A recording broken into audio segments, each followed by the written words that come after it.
అందరికీ నమస్కారం. నేను మీ దేవి. మనసు మాట వినదు సీజన్ 2 29వ భాగం. రచయిత తనూషారెడ్డి గారు. కార్ డ్రైవ్ చేస్తూనే అందరినీ మట్టుపెట్టి కార్ దిగుతాడు అర్జున్. అర్జున్ని చూడగానే మల్లేష్తో సహా ఉమాకి, సులోచనకు పోతుందనుకున్న ప్రాణం తిరిగి రావడంతో ఊపిరి పీల్చుకుంటారు. అరు కళ్ళు తెరిచి చూడవే, అర్జున్ బాబు వచ్చాడని ఆర్షి చెంపలు తడుతూ అంటుంది ఉమా. మల్లేష్ కార్ దిగితే ఇంటికెళ్ళి మల్లేష్ అని సీరియస్గా చెప్పి ఆ స్టీరింగ్ని అందుకొని స్పీడ్ను మీటర్ దాటిస్తాడు అర్జున్. కార్ దిగి రెండు అంగల్లో ఆర్షిని చేరుకుని 2 చేతుల్లోకి ఎత్తుకొని బేబీ కళ్ళు తెరవంటూ భయంతో వణుకుతున్న గుండెలతో పిలుస్తాడు అర్జున్. స్ట్రెచ్చర్ మీద పడుకోబెట్టగానే ప్రభావతికి ఆల్రెడీ విశ్వనాథ్ గారు కాల్ చేసి అలర్ట్ చేయడం వల్ల చేరుకున్న ప్రభావతి, మిస్టర్ అర్జున్ చూస్తుంటే పెయిన్ స్టార్ట్ అయ్యి చాలాసేపైనట్టే ఉంది. ఎస్ డాక్టర్, చాలాసేపటి నుంచి అన్కాన్షియస్లో ఉంది. Relax Arjun, we take care of her అని లోపలికి వెళ్తుంది ప్రభావతి. ఇంజెక్షన్ చేయడం వల్ల మరొకసారి నొప్పులు కరుస్తూ ఉంటే Arshi, you need to push it down, baby రావడానికి సిద్ధంగా ఉందని ప్రభావతి అంటుంది. No, I want see Arjun doctor, ఎక్కడ తను అని అరుస్తూనే అడుగుతుంది ఆర్షి. 1 మినిట్కి పిలుస్తానని చెప్పి ఆవిడే స్వయంగా బయటికి వచ్చి రక్తం మరకలతో భయంకరంగా ఉన్న అర్జున్ని చూసి భయపడిన డాక్టర్ ప్రభావతి, మిస్టర్ అర్జున్ నీ వైఫ్ మిమ్మల్ని అడుగుతుంది. క్షణం కూడా ఆలస్యం చేయకుండా లేబర్ వార్డులోకి వెళ్తాడు అర్జున్. బేబీ ఐఆమ్ హియర్ అని అర్జున్ అంటే మసకబారుతున్న కళ్ళతో అర్జు అని మెల్లిగా అని కళ్ళు మూతలు పడుతూ ఉంటే, మిస్టర్ అర్జున్ మీ వైఫ్ కళ్ళు మూయకూడదు, ఇట్స్ బికేమ్ కాంప్లికేటెడ్ అని డాక్టర్ అంటుంది. బేబీ వేకప్ అని అర్జున్ ఆమె చెంపలను తడుతూ ఉంటే కళ్ళు తెరుస్తూ మూస్తూ, నా వల్ల కావట్లేదు అర్జు, నేను చచ్చిపోతానేమోనని భయంగా ఉంది అని ఏడుస్తూ ఉంటుంది ఆర్షి. ఏవి అవ్వదే, అలాంటి వర్డ్స్ నీ నోటి నుండి రాకూడదని ఎన్నిసార్లు చెప్పాను, నా వైపు చూడు అరు అని ఆమె బాధను అతను ఫీల్ అవుతూ అంటాడు. ప్రాణం పోతుందేమో అన్నట్లుగా వస్తున్న ఆ నొప్పులకు కళ్ళు తెరిచి అమ్మా అని అంటూ గట్టిగా అరుస్తుంది. ఆమె వేదనను అర్జున్ గుండెల్లో నొప్పి కన్నీటితో ఆమె చేతిని గట్టిగా అర్జున్ పట్టుకుంటే, ఆరుషి బేబీ వస్తోంది, మీరు పుష్ చేయాలి కమాన్ అని డాక్టర్ అంటూ ఉంటే, నా వల్ల కావట్లేదు డాక్టర్ అని నీరసంగా అంటుంది ఆర్షి. ఆమె బాధను చూడలేక సిజేరియన్ చేసేయండి డాక్టర్ అని అంటాడు Arjun. No need mister Arjun, she able to a normal delivery అని అంటూ అర్జున్ చేతిని గట్టిగా పట్టుకొని ఊపిరిని అంతా కూడా కూడగట్టుకొని బలంగా పుష్ చేస్తుంది ఆర్షి.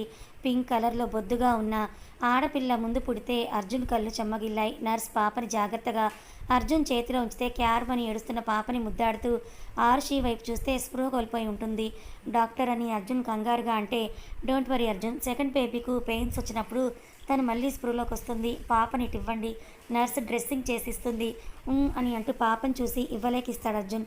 కళ్ళు మూసుకున్న ఆర్షి నుదుటి మీద ముద్దు పెట్టి నిడిలు ఉన్న చేతిని తన చేతిలోకి తీసుకొని భారంగా ఊపిరి తీసుకొని ఏడ్చి ఎర్రబడి నీరసంగా పాలిపోయిన ఆర్షిని చూస్తాడు. బయట ఎదురు చూస్తున్న సులోచనకు ఉమకి డ్రెస్సింగ్ చేసి పాపని నర్స్ చూపిస్తే ఆనంద ఆశ్రువుల మధ్య ఎప్పటి నుండో ఎదురు చూస్తున్న వాళ్ళ ఎదురుచూపులకు తెరదించుతూ బుల్లి యువరాని వాళ్ళ బాధని దూరం చేస్తుంది.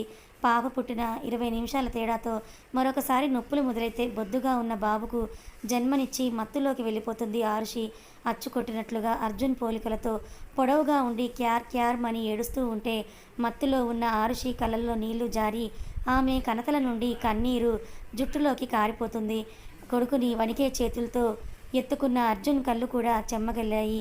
ఎప్పుడు గంభీరంగా ఫియర్లెస్గా రాయల్గా ఉండే అర్జున్ మొదటిసారిగా తండ్రిగా అతని మనసు బలహీనమవుతుంటే షర్ట్తో కన్నీళ్ళు తుడుచుకొని బయటకు తీసుకెళ్లి తల్లికి, అత్తయ్యకు కొడుకుని గర్వంగా చూపిస్తాడు అర్జున్. నిమిషాల్లో ఇంట్లో న్యూస్ స్ప్రెడ్ అయితే విశ్వనాథ్ గారు, నాన్న నాకు మనవడు మనవరాలు పుట్టారని ఆనందంతో చిన్నపిల్లాడిలా నవ్వుతూ చలపతి గారికి ఫోన్ చేసి అందరికీ 3 నెలల బోనస్ ఇవ్వమని, అందరూ శాలరీస్ డబుల్ చేయమని ఆర్డర్ వేస్తారు. బామ్మగారు ఆనందానికి అవధులు లేకుంటే వెంటనే శాస్త్రి గారికి కాల్ చేసి పుట్టిన సమయం చెప్పి ఇద్దరి జాతకాల్ని రాయమని చెప్తారు. కొడుకుని కూతుని నర్స్ తీసుకొని వెళ్ళిపోతే భార్య దగ్గరకు నడిచిన అర్జున్ ఆమె చేతిని పట్టుకొని అక్కడే కూర్చుంటాడు. శత్రుశేషం ఇంకా మిగిలిందని అతని మెదడు హెచ్చరిస్తే ఆర్షికి స్పృహ రావడానికి మార్నింగ్ అవుతుందని కాల ఏముడిలా స్టీవ్తో కలిసి మినిస్టర్ ఇంటికి బయలుదేరతాడు అర్జున్. కారులో కూర్చున్న అతని పిడికిలి గాలి దూరడానికి కూడా చోటు ఇవ్వకపోతే 20 నిమిషాల్లో కార్ని మినిస్టర్ ఇంటి ముందు దొంగలాగా వచ్చి ఉంటున్న ఫామ్ హౌస్ ముందర ఆపుతాడు. ఆంటోనీ నుండి ఏ కాల్ లేక అర్జున్ నుంచి చనిపోయాడో లేదో అని తెలియక న్యూస్ ఛానల్ని పెట్టుకొని మరీ టెన్షన్తో జుట్టు పీక్కుంటున్న మినిస్టర్కు దడేల్మని తెరుచుకున్న తలుపు కాడ తిరిగి చూస్తాడు. రక్తంతో తడిసిన బట్టలతో ఎర్రటి కొలిమి నిప్పుల్లాంటి కళ్ళతో కోపంతో ఉన్న మొహం చూసి సోఫా నుండి అప్రయత్నంగా పైకి లేచి నిలబడతాడు మినిస్టర్. అతన్ని చూస్తూ వచ్చి ఎదురుగా సింగిల్ సీటర్ సోఫాలో కూర్చొని చేతిలోని గన్ను వేళ్ల మధ్య తిప్పుతూ మినిస్టర్ని చూస్తాడు. అతని నిశ్శబ్దం అతని చావు గడియల్ని తగ్గిస్తూ ఉంటే అర్జున్ అని అంటూ అతను కాలు మీద పడి తప్పైపోయింది, నన్ను క్షమించు, నీ నీడన ఈ స్థాయికి వచ్చిన వాడిని, ఏదో డబ్బు కాసపడి బుద్ధి గడ్డి తిని తప్పు చేశానని బోరున విలిపిస్తాడు. కుడి కాలితో తన్ని అతని గుండెల మీద కాలి అదిమి పెట్టి, నీతిలేని కుక్క, నువ్వు అనుభవిస్తున్న ఈ పదవి నేను చూపించిన జాలి, నీ గురించి తెలిసి కూడా నేను ఎందుకు సైలెంట్గా ఉన్నానో తెలుసా, నీలో ఈ భయాన్ని నేను ఎంజాయ్ చేయడానికి బలిచ్చే పశువు నువ్వైతే నీ మృత్యువు నేను అంటూ గన్తో అతని తొడ మీద షూట్ చేస్తాడు. అతని అరుపులు ఆ హౌస్ని దాటి బయటకు వినిపిస్తే పక్కనే హ్యాండ్స్ని ఫోల్డ్ చేసుకొని చూస్తూ ఉన్న స్టీవ్ కళ్ళు చల్లబడతాయి. ఎదురుగా అర్జున్ రూపంలో ఉన్న మృత్యువుల మినిస్టర్కు బ్రతుకు మీద ఆశ చచ్చిపోతుంది. అర్జున్, నీకు దండం పెడతాను, ప్లీజ్ దయచేసి నన్ను వదిలేసేయి, కుక్కలా నీ దగ్గర పడుంటాను, నా ఇంటి ముందర ఉన్న కుక్క కూడా నిన్ను చూసి అసహ్యించుకుంటుంది, నువ్వు ఇంకా భూమి మీద గాలి పీల్చుకోవడం నాకు ఇష్టం లేదు, హ్యాపీ జర్నీ అంటూ నోట్లో గన్ కుక్కి ట్రిగ్గర్ నొక్కుతాడు అర్జున్. నోట్లో నుండి తల వెనుక భాగం చీల్చుకుంటూ బుల్లెట్ వెళ్ళిపోతే క్షణాల్లో వాడి ప్రాణం అనంతవాయువుల్లో కలిసిపోతుంది. ఆల్రెడీ బయట స్టీవ్ క్లియర్ చేయడం, ఒక్కరు కూడా బ్రతికుండరు పిఏతో సహా. స్టీవ్ కార్ స్టార్ట్ చేస్తే ఇంట్లోకి వెళ్ళి ఇంట్లో వాళ్ళకి విషయాన్ని షేర్ చేసి ఆ బట్టలు తన అవతారం చూసి ఆరుషి భయపడకుండా ఫ్రెష్ అయ్యి డ్రెస్అప్ అయ్యి మెయిడ్స్కు ఇల్లు బయట గార్డెన్ మొత్తం క్లీన్ చేసి శానిటైజ్ చేయమని ఆర్డర్ వేసి ఫ్యామిలీతో సహా హాస్పిటల్ చేరుకుంటాడు అర్జున్. ఇంకా లేవని ఆరుషి పక్కనే అర్జున్ కూర్చుంటే నిద్రపోతున్న మనవడిని మనవరాల్ని చూసుకొని విశ్వనాథ్ గారు, ఇద్దరు బామ్మలు ప్రియా తాతయ్య ఆనందంతో ఒకరు ఆర్షి పోలిక అంటే మరొకరు అర్జున్ పోలిక అంటూ డిబేట్ స్టార్ట్ చేస్తారు. తెల్లవారుతూ ఉండగా మెల్లిగా ఆరుషి కళ్ళు తెరిస్తే ఆమె పక్కనే చేతిని హోల్డ్ చేసి నవ్వుతూ కనిపిస్తాడు అర్జున్. నైట్ రక్తపాతం ఒక్కసారిగా ఆమె కళ్ళ ముందు మెదిలి ఉలిక్కిపడి పైకి లేస్తుంది ఆరుషి.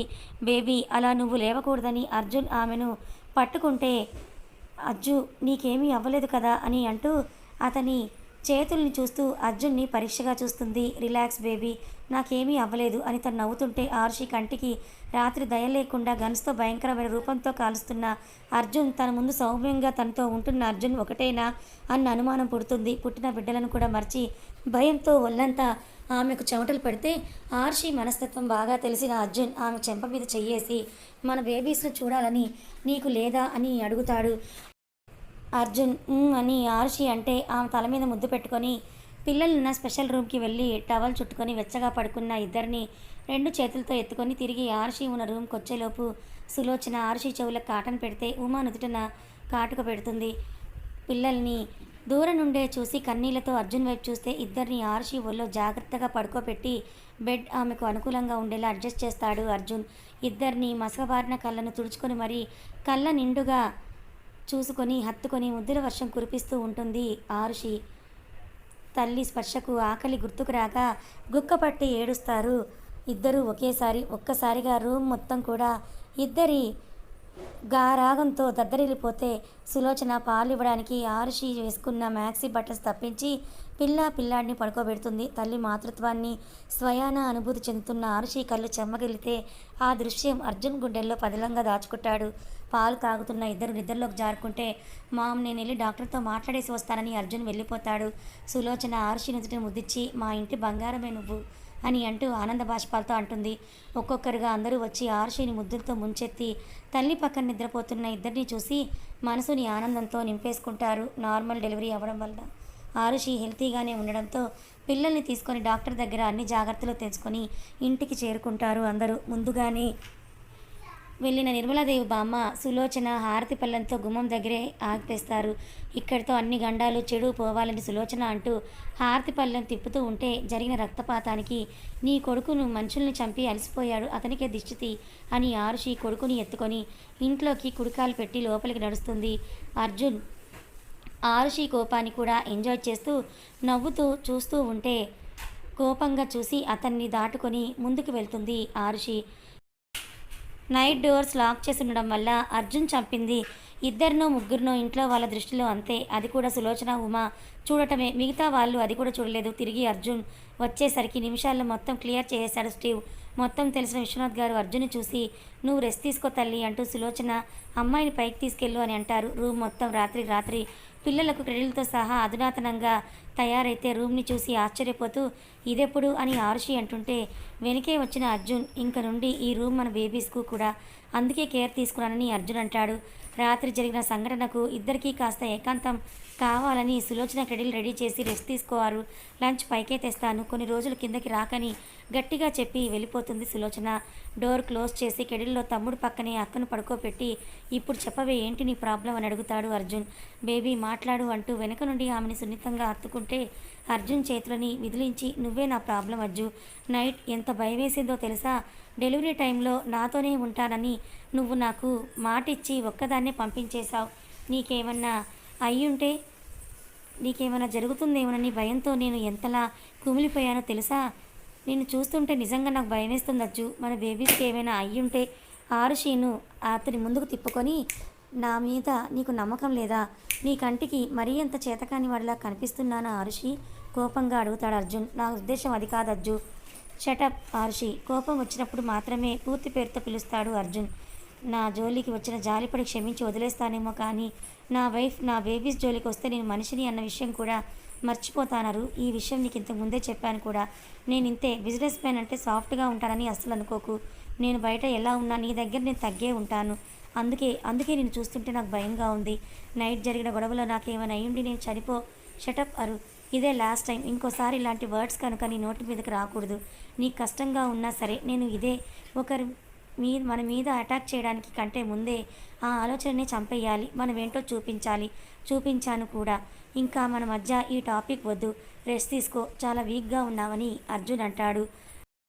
అర్జున్ వైపు కళ్ళ నిండా నీళ్ళతో ఆరుషి చూస్తూ ఉంటే ఇంతలో డోర్ నాక్ చేసిన సౌండ్కు అర్జున్ ఆరుషి కన్నీళ్లు చూడలేక డోర్ ఓపెన్ చేసి, రండత్తయ్యా అని అంటాడు అర్జున్. నీరసంగా ఉంటుందని జ్యూస్ తెచ్చాను అర్జున్ బాబు అని ఉమా అంటే మీరే తాగించండి అని అక్కడ ఉండలేక మొబైల్ తీసుకొని బయటకు వెళ్ళిపోతాడు అర్జున్. ఏమైందరు? అర్జున్ బాబు కోపంగా వెళ్ళిపోయారని అడుగుతుంది ఉమా.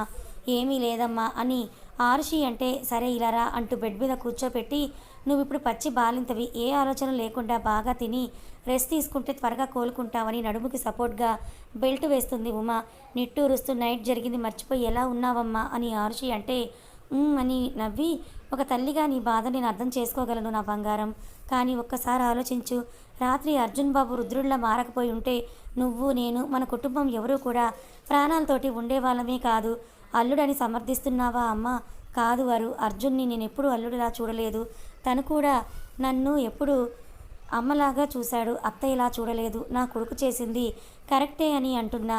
ఏ మనిషి ఒకేలా ఉండలేడు వారు. ప్రతి ఒక్కరిలోనూ మంచి చెడు రెండూ ఉంటాయి. అర్జున్ గురించి నాకేమీ కంప్లైంట్స్ లేవు. చెప్పాలంటే గర్వంగా ఉంది. ఏ తల్లైనా తన కూతుర్ని అన్ని వేళల్లో కాచుకొని ఏ సమస్య రానివ్వకుండా చూసుకునే అల్లుడే రావాలని కోరుకుంటుంది. నేను అదే కోరుకున్నాను. అర్జున్ నిన్ను ఎప్పుడు ఏ పరిస్థితుల్లోనూ వదలడు. నా కూతురి మీద, నా మనవడు మనవరాల మీద ఈగ కూడా వాళ్ళనివ్వడు. ఆ రోజు గడిచి రాత్రి అయితే పిల్లలు ఇద్దరు తన స్వరాన్ని చూపిస్తారు. ఇల్లంతా రీసౌండ్ వచ్చేలా రాగం అందుకుంటే బామ్మలు ఇద్దరు దిష్టిలు తీసి పడుకోబెట్టి, అరు నువ్వు కూడా పడుకో అని అంటుంది బామ్మ. మార్నింగ్ తనతో ఆర్గ్యుమెంట్ అయినప్పుడు బయటికి వెళ్ళిన అర్జున్ నైట్ అవుతున్న రాకపోయేసరికి, అమ్మమ్మ మీ మనవడు ఎక్కడా కనిపించడం లేదని ఆరుషి అడుగుతుంది. వాడు కింద గెస్ట్ రూమ్లో ఉన్నాడు. ఎందుకు? ఆయన గారిని ఇంత పెద్ద బెడ్రూమ్ నుండి బయటకు గెంటేశానా నేను? చెప్పేది వినవే. నువ్వు ఇప్పుడు పచ్చి బాలింతవి. ఈ సమయంలో నీ భర్త నీ దగ్గర ఉండకూడదు. అదే విషయాన్ని చెప్పాను. నీతో నేను ఉంటానని చెప్పేసరికి, సరే నాన్నమ్మ అని కింద రూమ్లో ఉన్నాడు.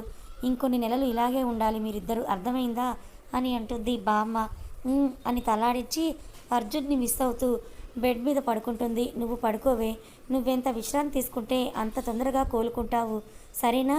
పడుకో. ఇంకా నేనున్నాను కదా పిల్లల్ని చూసుకోవటానికి అని బామ్మ ఆరుషి పడుకున్నాక చూసి నవ్వుకొని క్రెడిల్లో కదులుతున్న పిల్లల్ని చూసి ఉయ్యాల ఊపుతుంది. నెక్స్ట్ మార్నింగ్ ఆరుషికి ఉమా స్నానం చేయించి కాటుక బొట్టు పెట్టి కాళ్ళకు మెత్తగా ఉండే స్లీపర్స్ వేసి పిల్లల్ని ఎత్తుకుంది.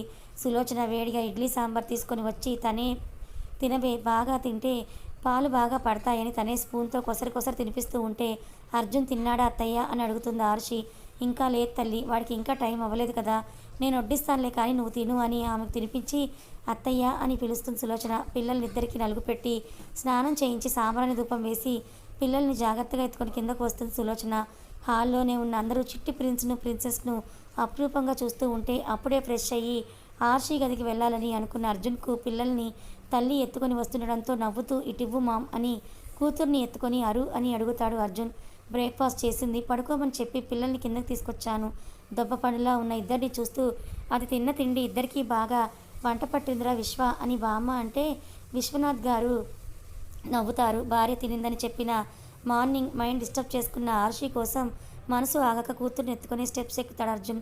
డోర్ ఓపెన్ చేసేసరికి టాబ్లెట్స్ బాక్స్ ఓపెన్ చేసుకున్న ఆర్షికి ఏది ఎప్పుడు వేసుకోవాలో అర్థం కాగా మొబైల్ కోసం బెడ్ మీదకి వంగుతూ ఉంటే, ఏ తింగరి ఎలా పడితే అలా బాడీని స్ట్రెచ్ చేయకు, ఈ టైంకి మీ లేడీస్ బాడీ చాలా జెంటిల్గా ఉంటుందని నానమ్మ చెప్పింది అంటూ కూతుర్ని బెడ్ మీద పడుకోబెట్టి టాబ్లెట్ షీట్ నుండి తీసి వాటర్ గ్లాస్ కూడా ఇస్తాడు చేతికి. ఏమీ మాట్లాడకుండా అతని వైపు చూసి టాబ్లెట్స్ వేసుకుంటుంది ఆర్షి. ఆమె పక్కనే కూర్చొని ఆర్షి చేతిని తన చేతిలోకి తీసుకొని, ఎందుకు నా మీద కోపంగా ఉన్నామని అడగను బేబీ, నీ కోపంలో అర్థం ఉంది, ఐ కెన్ అండర్స్టాండ్, బట్ ఇలా మౌనంగా ఉండకు. ఈ ప్రపంచం అంతా ఒక సైడ్ నిలబడి నాకెదురుగా వచ్చిన నేను ఫేస్ చేయగలను, కానీ నీ సైలెన్స్ నా వల్ల కాదు బేబీ, మాటిస్తున్నాను, ఇంకెప్పుడు ఎవరిని కారణం లేకుండా చంపను, ట్రస్ట్ మీ అంటాడు అర్జున్. బాధగా ఉన్న అతని ముఖాన్ని చూస్తూనే అర్థమవుతోంది ఆమెకు ఎంతలా అర్జున్ ఆర్షి కోసం తప్పించిపోతున్నాడో. ఏదో చెప్పాలని చూసిన ఆర్షి పక్కనున్న కూతురు ఆకలికి క్యార్మని రాగం అందుకుంటే అర్జున్ కూతుర్ని ఎత్తుకుని ఆర్షి ఒళ్ళో ఉంచి పక్కకు జరుగుతాడు. అతన్ని ఒక గంట గమనిస్తూనే ఫీడింగ్ మ్యాక్సీ డ్రెస్ బటన్స్ తీసి పాపకి చనుపాలను అందిస్తుంది ఆర్షి. ఆ దృశ్యం అర్జున్ గుండెల్లో పాతుకుపోతే నవ్వుతూ పైకి లేచి ఆర్షిని ముద్దిచ్చి ఏడుపు ఆపి తన చిట్టి పొట్ట నింపుకున్న కూతురిని చేతుల్లోకి తీసుకొని పడుకో అని ఆమెను చూస్తూ అంటాడు అర్జున్. అర్జున్ చేతిని గట్టిగా పట్టుకున్న కూతుర్ని మురిసిపోతున్న భర్తను చూస్తున్న టాబ్లెట్స్ ప్రభావానికి నిద్రలోకి జారుకుంటుంది ఆర్షి. ఆర్షిని పిల్లల్ని చూడాలని వాళ్ళ కోసం సౌమ్య మహిత్ను వెంట పెట్టుకొని మరీ వస్తుంది. ఇంటి గుమ్మంలోకి రాగానే హాల్లోనే ఉన్న శ్రద్ధ తను షాప్ చేసిన బేబీ డ్రెస్ చెక్ చేస్తూ ఉంటే, ఎలా ఉన్నావమ్మా అని గొంతుకు తలతిప్పి చూస్తుంది. సౌమ్య మహిత్లను చూసి తడబడిన శ్రద్ధ, బావునని ఆంటీ కూర్చోండని సోఫా చూపించి, అత్త సౌమ్య ఆంటీ వచ్చిందని వినపడేలా కేక వేస్తుంది. కిచెన్లో ఆర్షి కోసమే చపాతీలు చేస్తున్న సులోచన ఆ పని మెయిట్కు అప్పచెప్పి వస్తుంది సులోచన.